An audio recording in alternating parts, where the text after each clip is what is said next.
লোক শখ করে খেজুর গাছে উঠেছে, কিন্তু গাছ থেকে নামার সময় আর নামতে পারছিল না। তখন লোকটিকে বাঁচানোর জন্য গ্রামের সবাই এসে গাছের নিচে ভিড় করলো, কিন্তু কারো মাথায় কোনো বুদ্ধি আসছে না লোকটিকে কি করে গাছ থেকে নামানো যায়। সেই গ্রামে একজন বুদ্ধিমান লোক ছিল, সে কূপের মধ্যে পড়ে যাওয়া ব্যক্তিদেরকে উদ্ধারের কাজ করত।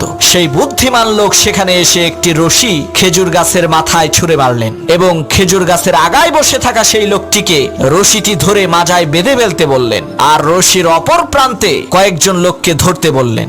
বুদ্ধিমান লোকটির কথা মতো তারা রশিটিকে ধরলেন। হঠাৎ করে সেই বুদ্ধিমান লোক বলল, এখন টান মারো। লোকেরা রশি ধরে টান দিল, সাথে সাথে সেই খেজুর গাছে থাকা লোকটি মাটিতে পড়ে মারা গেল। তখন গ্রামের লোকেরা বলল, আপনি এটা কেমন কাজ করলেন? লোকটা মরে গেল। তখন সেই বুদ্ধিমান লোক বলল, ভাই, এটা লোকটার কিসমতের দোষ, আমার কোনো দোষ নাই। এই একই টেকনিক খাটাইয়া অনেক মানুষকে আমি কুয়া থেকে বের করেছি।